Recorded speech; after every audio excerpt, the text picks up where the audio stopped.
Now, on 105.9 FM and streaming worldwide on the WMAL app, O'Connor and Company.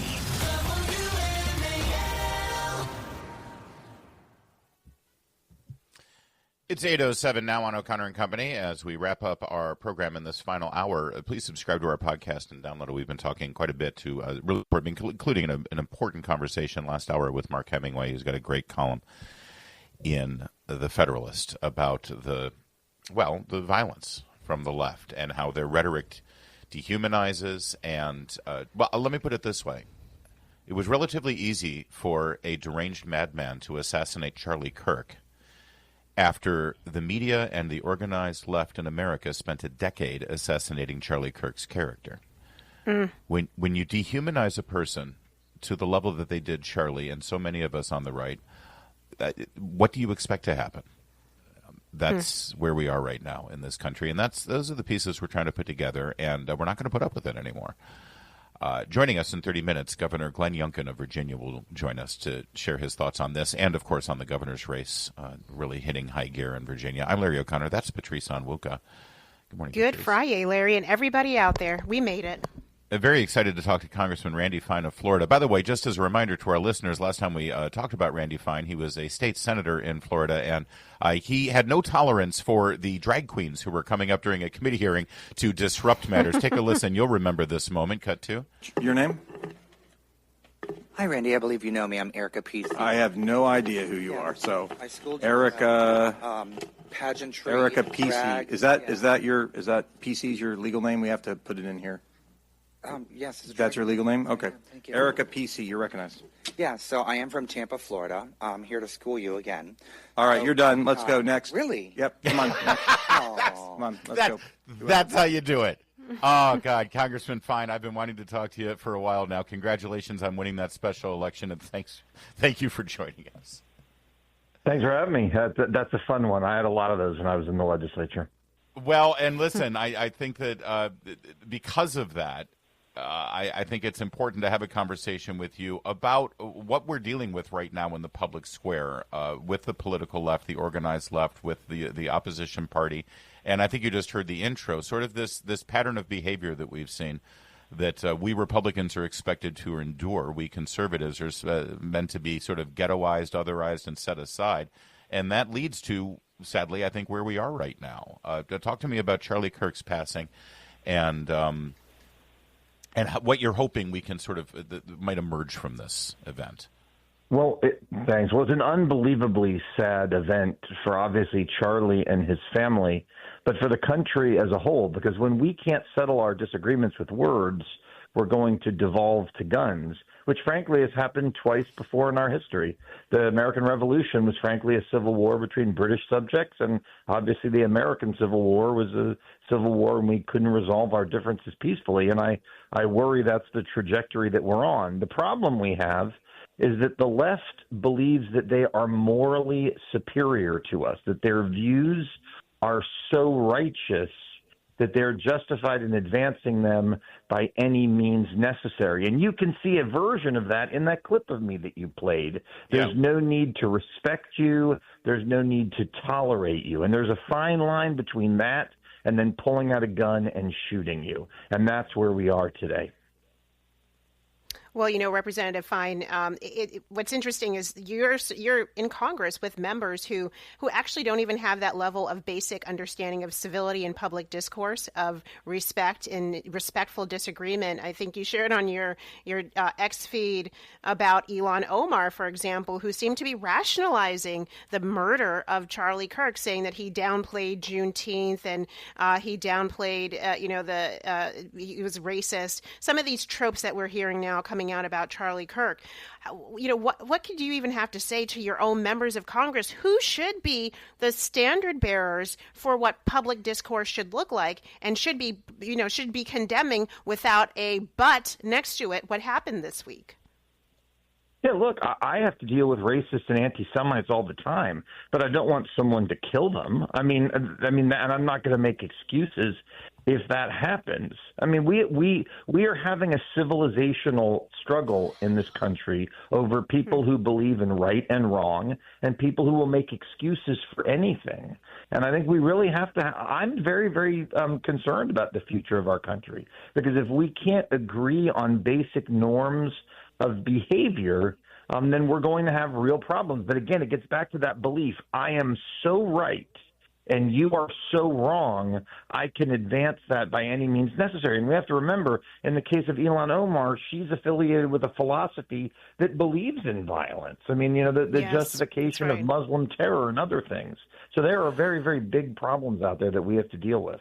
We're speaking with Representative Randy Fine of the 6th Congressional District of Florida. He just won a special election, newly elected Republican here in Washington, D.C. And Congressman Fine, we started the week with the horrific stabbing of that poor Ukrainian refugee on a federally funded light rail in Charlotte, North Carolina. We learned that this monster, the evil man who murdered her in cold blood, had been arrested 14 times and just recently was let out again. And there's been a lot of scrutiny about the judge, and I'm using quotation marks around judges. People think judges are like, these scholarly, wise old men who have been practicing law for years, and then they end up getting promoted with a black robe. And that's not the case at all. And you're interested in moving some legislation forward to hold some of these judges accountable. What can you tell us about this, and what can be done about these judges?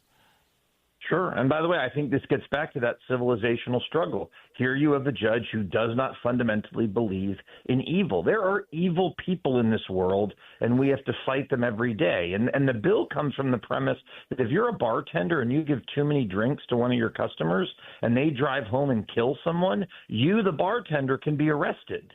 Well, a judge doesn't deserve special treatment. And if you let some knowing monster out on the street in advance of your wackadoo liberal ideology and they kill someone, you should be held responsible.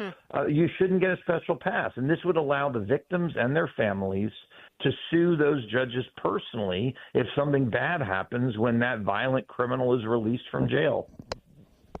That's I think it's needed, because I think so much attention has been focused right now on prosecutors, George Soros-backed prosecutors who are willing to overlook some crimes and then, drop the hammer against others. But judges so far have kind of gotten away. Is this the kind of needed reform that's needed in our justice system in addition to taking on the prosecutors? Absolutely. And by the way, if someone wants to amend my bill to throw prosecutors into the mix, I'm all for it. I mean, the bottom line is we have people in this country who aren't interested in protecting it. Whether it's shooting Charlie Kirk or letting these criminals out of jail, it's all the same philosophy. It's all the same evil. Now, we don't fight it by killing them. We fight it by beating them. And this is the way to do it, by saying you don't get a pass because you're a judge with an armed bailiff to keep you safe. You're going to be treated just like everybody else. Randy Fine appears to be one of those Republicans, the new breed of Republican, who are looking to actually get things done and fix what's been broken now for so many decades by the left. And it's great to welcome him to Washington, D.C. Real fast, of course, I went to your social media profiles because when I meet a new politician, I want to know what their pronouns are. That's important, right? He, him, they, them, she, I don't know. And I need you to explain yours. I like them. Congressman Randy Fine of Florida, his pronouns are Hebrew hammer. Yeah, well, I was the only Republican Jew in the Florida legislature, and my best friend in the legislature, Joe Gruters, who ironically has just been named the new chairman of the Republican National Committee, and my roommate again in Washington. He was my roommate in Tallahassee. He one day on the floor said, "Man, you are the Hebrew hammer," when I was fighting for something related to Israel. And the nickname just kind of stuck, and I embraced it. So because I'm here I'm going to fight hard, but fight with words, not with guns. All right. The Hebrew Very hammer, good. Congressman Fine. Thanks for joining us. We look forward to having multiple conversations with you. Welcome to D.C. Please don't stay too long. Thanks. You won't have to push me for that. I know. If I were from Florida, I wouldn't want to either. And Shabbat Shalom as well, sir. WMAL, making sense of the news. Live. 8:17 now, and we're getting word, Patrice, that President Trump, who is making a live appearance in studio at Fox and Friends after his evening at Yankee Stadium last night, honoring the 24th anniversary of the terror attacks of September 11th. Apparently, President Trump says that they may have a suspect in custody. He's making statements. So as that rolls out and as we get that information, we will share it with you as well. So stay tuned right here, and we'll deliver it to you. Stephen A. Smith, you know Stephen A. He's a sports commentator. He's a former college basketball player. He has a podcast, and he's a brash, loudmouth, opinionated, mostly wrong sports guy. But he's been dabbling in political commentary recently, and he is a Democrat. Where he's been very right, though. He's been very right on the cultural stuff. Well, he's certainly been somewhat contrarian with regard to calling Democrats out for some of their obnoxious statements and cluelessness. That's for sure. I will give you that. And he's one of the few voices on the left with a microphone and a platform who dares to call out what we're all seeing, which is people on the left who are openly celebrating the assassination of Charlie Kirk. Yes. Take a listen to what he said here. It's cut 10. I'm a black man born in America. I know what problems that exist in this country. But I also know there's far more good people than there are bad people in this country, regardless of who you are, what your ethnic background is. White, black, Hispanic, and beyond. I'm in a studio here in Las Vegas, and I'm looking outside, and I see people looking at me and smiling and saying, "What's up, Stephen?" They don't look anything like me. And I don't care, because they're showing me love, and I'm showing love right back to them. At some point in time, we got to recognize, can't just speak about it. Can't just give lip service to when such a vile act takes place. And we're going to give lip service to the tragedy of the moment. And then within 24 hours, we move on with our lives like nothing happened. Something did happen. I don't care what his political beliefs were. I don't care what he felt. I care about the fact that a man was gunned down in front of two of his children who are 5 years of age or less. That he's dead at the age of 31. That his wife is a widow. That his children are fatherless. Because his ideas and his beliefs differed from somebody else, apparently. And then I'm going online and I'm seeing people celebrating it. Shame. Shame on you. Good for Stephen A. Yeah. It's sad that he's one of the few voices who are willing to come out and say that. If you're affiliated with mainstream media, corporate media, the sports world, as he has been, Patrice, well, go ahead if you want to react, because I've got something else to say about the sports world. I will just say very quickly, we need more Stephen A. Smiths to stand up. I'm seeing others in the religious community speak out about this, and then they get shut down by the masses who say, "Oh, but Charlie Kirk said X, Y, and Z." And at the end of the day, it doesn't matter what he said. There's no rationale for slaying this young man in front of his children. If we're angry when we see somebody get gunned down and murdered in front of their children in the inner city, we got to be just as upset when it happens on a college campus. Yeah, of course. I want to say, though, I think something, I've been talking about how popular culture is part of the problem here, and there has been a shift. I've noted this last summer during the election, especially in the sports world, where athletes started openly celebrating President Trump and started, again, let's talk about Charlie Kirk's impact. I gave you those numbers a little bit earlier, maybe it was last hour, that in the last 2 years, young men aged 18 to 29 have shifted from identifying as Democrat to identifying as Republican by a factor of 44 percentage points. That's remarkable. We've never seen anything like this. Charlie Kirk was the greatest political organizer of our time, and specifically with young men, and that includes professional athletes, college athletes, and it includes certainly sports fans. And we saw athletes, celebrating doing the Trump dance when they scored a touchdown last year in the fall before the election. We've seen a shift. There were very loud voices like LeBron James and Steph Curry and a couple of other very well-paid, very powerful, very popular athletes who, led the charge calling Trump racist and all that stuff, right? And most other athletes, they didn't want to get involved, right? They just didn't say anything. They didn't, and that bullied the leagues. It bullied the NBA. It bullied the NFL to, move and do all these things and let players take a knee and put slogans on the field and all that jazz. And a lot of that has been reversed. Not enough of it, but much of it has, especially in the NFL.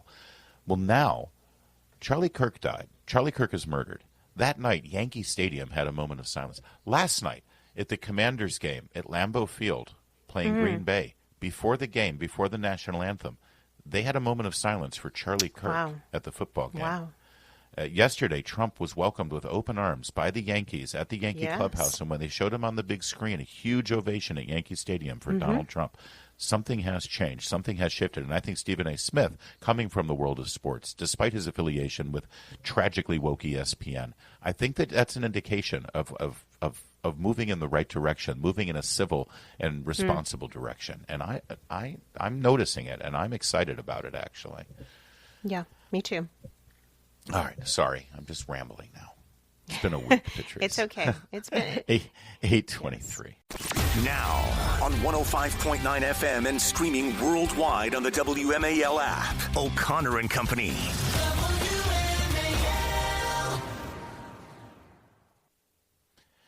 8:37 now on O'Connor and Company. Thanks for tuning in here on a really busy and heart-wrenching week. We do have an update here from President Trump, who is making a live appearance in the studio at Fox and Friends, where he has announced that they do have, as he put it, with a high degree of certainty, they have the suspect in the assassination of Charlie Kirk in custody. He also said that somebody that was very close to him turned him in. Oh, wow. That it was the killer's father and minister that helped with his capture. He's not giving too many more details beyond that, but that's what we have, Patrice Onwuka. And, yes. Joining us right now to get instant reaction to that development and to talk about a whole host of other things is friend of the program and friend of freedom everywhere. He's the governor of the Commonwealth of Virginia, Glenn Youngkin. Governor Youngkin, thanks for joining us. Yeah, good morning. Good morning, Larry. Good morning, Patrice. And that is just incredibly good news from the president this morning. He vowed yesterday. I was at the 9/11 ceremony with the president at the Pentagon, and he reiterated his deep concern for the family of Charlie Kirk, but also his commitment to make sure that this violent act would at least have some closure with the capture of the assailant. And I have to tell you, the dark heart that is pure evil of someone who would take a life so violently, take a life in order to settle a political differences, I think is just another reflection that we have a massive deterioration of our nation's soul going on. And I'm just pleased that the president was able to communicate this morning that someone has been apprehended and that we will get some clarity behind this. But listen, Larry, again, what we're seeing as a nation is a deterioration of our soul. I mean, listen, someone representing clearly pure evil assassinated Charlie Kirk, a husband and a father, over political differences. And Charlie stood for debate and an exchange of ideas, and he constantly called for nonviolence. He wanted Americans, and particularly our younger Americans, to find their voice and express that voice at the ballot box. And for someone to literally murder him in cold blood just reflects an extraordinary statement of where our nation potentially is. And then to follow up with people who are condoning this. This is where we have to stop today and reflect and pray, not just for Charlie's amazing wife, Erica, who I just can't even begin to believe the depth of grief for her and her family, but also as a nation, where are we? How possibly could anyone suggest that there is any rationale or acceptance of taking a life to settle political differences? Yes. And so, yes, I'm incredibly pleased that we've been able to hear from the president that someone has been taken into custody. But we have so much to examine as a nation about where we are, and we have to get this right because our soul is at risk as a country. And I believe, Governor, you're calling for a moment of prayer and reflection today at noon for everyone in the Commonwealth of Virginia. So thank you for that. You know, I hate to shift gears, but just a little bit. And some positive news. I believe you just announced 1,200 new jobs in the state, in the Commonwealth. And would love for you to talk a little bit about that. Well, we have so many good things going on this week that have really, I believe, appropriately been placed in the backseat. Yesterday was a day that we were reflecting and remembering the loss of nearly 3,000 Americans at 9/11. Yesterday was a day that we again were expressing both grief and anger over the assassination of Charlie Kirk. And when we announced yesterday that SPA, a thriving national intelligence contractor in Northern Virginia, was adding 1,200 new jobs, I also think it was a moment to reflect on the fact that we can come together. And we worked with local governments and the state government to help this business expand in an area that we need to expand, which is in the area of national intelligence. And again, in the spirit of what 9/11 brought from America, 9/11 brought us together. We stood together in unity in a way that in my life I had not seen until that moment, and I have not seen it very much since. And so it's a chance for us to, again, celebrate a success, but remind us that we have to come together. And today, again, and thank you for mentioning it, Patrice, we have a real moment for us to come together as a Commonwealth. And I ask folks, stop where you are at noon today. Lift up in prayer Charlie Kirk's family. Lift them up in a way that reflects our understanding of their grief, but also pray for our nation. Yes. Our guest is Governor Glenn Youngkin. And Governor Youngkin, I so appreciate your passion on this and your concern about the future of where we're headed right now in political discourse. Because, let's face it, I mean, you're a conservative. You take a back burner to nobody on your on your policies that mirror Charlie Kirk's, mine, President Trump's. But everybody has a different style. You're a happy guy. You're a nice guy. You're always willing to, give the embrace and try to work things out.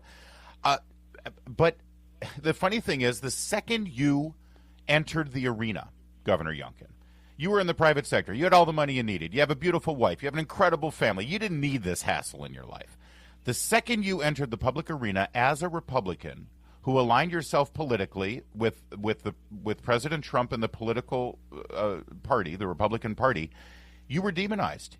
I have no doubt you lost friends. The things they say about you because you are a Republican. And I wonder how many Glenn Youngkins are out there who don't want to stick their neck out, who just quietly go through their day because they don't want to get demonized publicly, slimed, slandered the way you have, and or even worse, what we saw happen to Charlie Kirk. That's really the end result here of the discord that we're living through. It is, and sadly, and also at a moment where we must flatly reject the conclusion that you just drew that good people would not enter the arena, we have lost our nation. And as we celebrate our 250th anniversary of the signing of the Declaration of Independence this year, culminating, of course, next July 4th, we're reminded that we have to step into public service. And the minute that we are intimidated away from doing that, the minute that the discourse becomes not just so violent in voice, but violence in actions, we have lost our nation. And that's why, again, we have to stop and examine our personal souls, stare in the mirror. Where do you stand here? We cannot allow this. Yep. But we also have to examine the soul of our nation. Yep.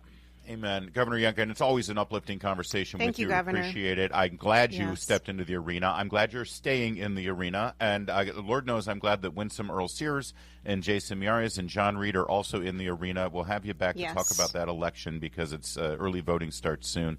But in the meantime, thank you for today's moment of silence and reflection at noon in Virginia, and we'll look forward to talking to you again soon. Yeah, God bless you all, and God bless America. Mark Levin, weekdays 6 till 9 on 105.9 WMAL, making sense of the news. All right. As promised, here's President Trump's announcement just moments ago on Fox and Friends Cut 12. Any updates on the suspect? Yeah. Can I always say, I think, just to protect us all, and so Fox doesn't get sued, and we all don't get sued, and everything else. But I think with a high degree of certainty, we have him in custody. Right? In custody. Everyone did a great job. We worked with the local police, the governor. Everybody did a great job. Wow. He went on to give some details on how they honed in on the suspect. Take a listen.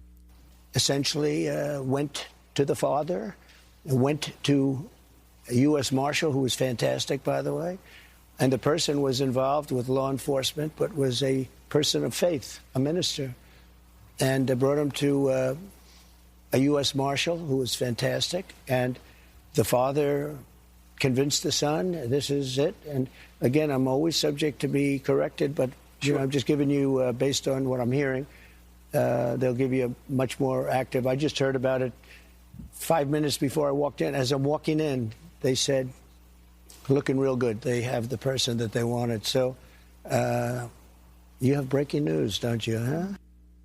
There you go. That is great news. That's great news. And I just want to highlight, when we started the show, Larry, we saw the image of this young man, and we said, somebody knows who that is. His face was pretty visible. He didn't cover his mouth up. He just was wearing sunglasses and a ball cap. And somebody knew who he was, and that was his father. And I believe you mentioned priest or his pastor, something like that. And so it's incumbent on us, when we know that family members are doing wrong, don't stand by. Come forward. It's 8:52.